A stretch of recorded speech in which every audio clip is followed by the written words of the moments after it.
Salut, d'être Nurkam, j'espère en tout cas que vous allez bien. Moi ça va très bien aujourd'hui pour la critique de l'épisode 3 de la saison 2 de Peacemaker. Critique 100% spoiler. Je vais vous dire la même chose que la semaine dernière, hein. Je sais pas ce que j'ai spoilé en fait. Ça spoile quoi? C'est la question. Enfin bref, 100% spoiler quand même, hein, tous ceux qui n'auraient pas vu cet épisode par simple curiosité, pourquoi pas, allez le voir. Alors si vous avez Peacemaker, on est en plein dedans, mais je l'ai dit, hein, j'avais aimé la saison 1, mais là je sais pas. Je pense que c'est plutôt le contexte voilà, dans lequel on se pose, et il y a des trucs où j'ai du mal.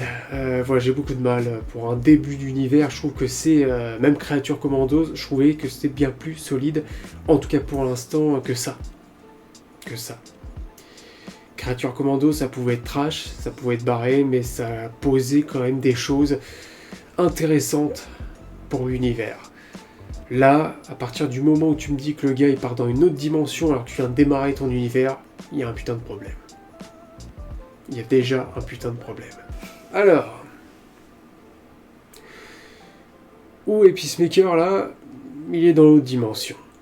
Mais on va en reparler. D'abord, l'épisode commence sur Rick Flag. Mais pas Rick Flag Sir. Non, Rick Flag Junior, le Rick Flag qu'on a connu dans le The Suicide Squad de James Gunn, mais qu'on a connu avant ça dans le Suicide Squad de David Ayer. Pourquoi je cite ce film? Eh ben parce qu'on parle de June. Et là, je pense que les gens ont dû gueuler en disant « Putain, le Suicide Squad de David Ayer est canon !» Soft reboot, bien sûr.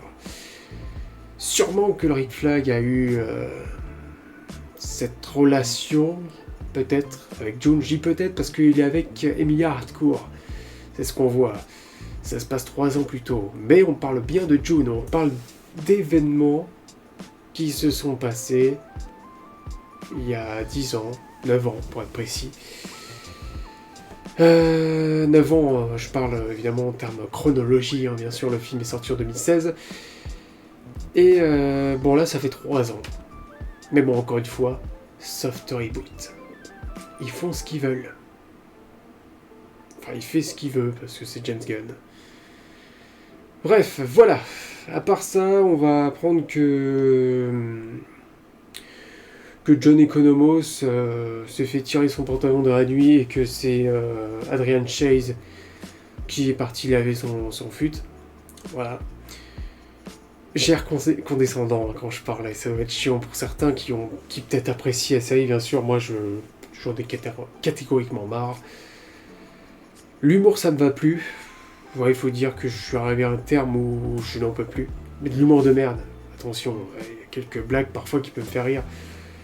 C'est que là, en fait, à force de se bouffer des projets qui ne font que ça, on a l'impression que c'est de l'humour sur de l'humour. Et ça n'avance à rien. On s'attache pas au perso, on s'attache pas à ce qui se passe. On n'a pas peur pour ce qui se passe. Problème. Ce n'est pas le tout, parce que ce qui me fait le plus chier, c'est d'avoir ton personnage principal, qui est un début d'univers, qui se barre déjà dans une autre dimension. Alors oui, la série n'est pas terminée, vous me direz, on est au 3e épisode, peut-être qu'on va rester dans l'univers en question. Mais si ça se passe dans une autre dimension, pourquoi faire? Hormis qu'il y a des choses plutôt sympas, que le fait, j'aime bien comment il est acclamé comme un super-héros, c'est quand il arrive dans la ville. Même pour Chris, il est heureux, il voit ça, il a son casque, la caresse, même sa moto, je trouve que c'est kitsch, c'est génial. Il y a quelques moments, bien sûr, qui sont sympas. Et il y a son frère, Captain Triomphe, je crois qu'il s'appelle comme ça, qui va débarquer à un moment, qui va exploser un hélico. On a Michael Rooker qui fait son grand retour en tant que chasseur d'aigle.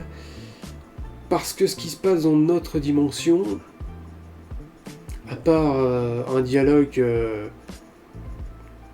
sans réel intérêt entre Emilia Hardcore et j'ai oublié son nom, la fille d'Amanda Waller,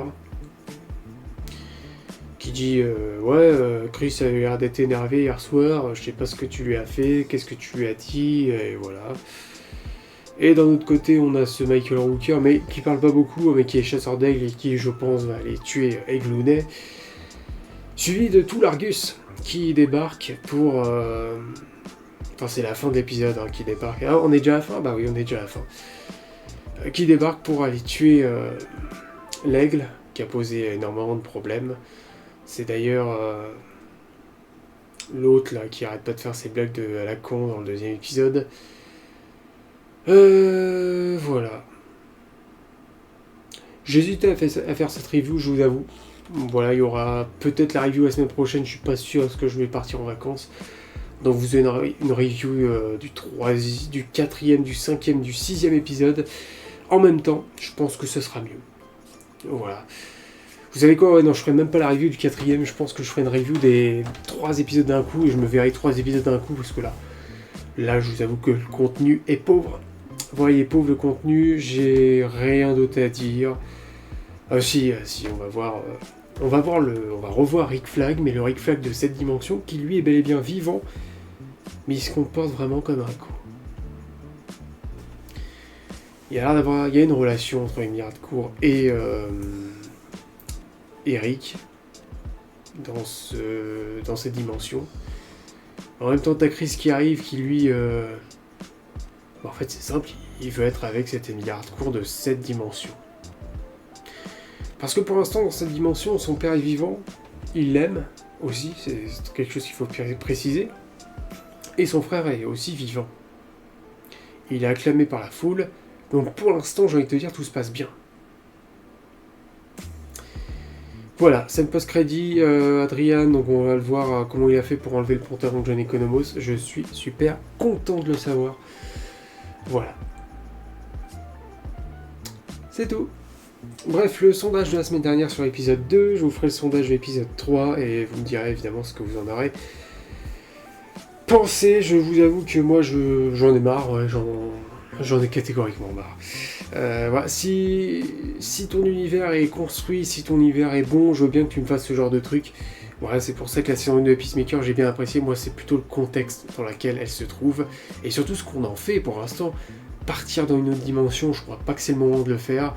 Ouais, ça me fait chier, puis l'humour qui est lourd, putain, cet humour qui est lourd, mais qui est chiant à mourir. Alors, qu'est-ce que vous avez pensé du deuxième épisode de Peacemaker? Vous avez été positif, incroyable, je suis content que ça plaise à certains, vraiment, sincèrement. 13 votes pour 54% de bien, 15% de moyen et 31% de inutile et vraiment nul. Je me rangerai là-dedans pour le deuxième épisode, et pour cet épisode-là... On est un peu au-dessus, parce qu'il se passe un peu plus de choses. Mais dans l'ensemble, j'en ai pas grand-chose à foutre. Voilà, n'hésitez pas en tout cas à me dire dans les commentaires ce que vous avez pensé de ce 3e épisode de Peacemaker. Et puis on se retrouvera dans un peu plus longtemps pour la suite avec Peacemaker. Mais on se retrouvera par contre très prochainement pour notamment, j'imagine, c'est pas que j'imagine, mais la critique de saison 2 de Daredevil, la saison 3 et Born Again. Voilà, pour ce qui est de l'actualité de la chaîne. Likez cette vidéo si elle vous a plu, abonnez-vous pourquoi pas, et puis moi je vous souhaite la bienvenue à l'asile d'Arkham. Allez, salut.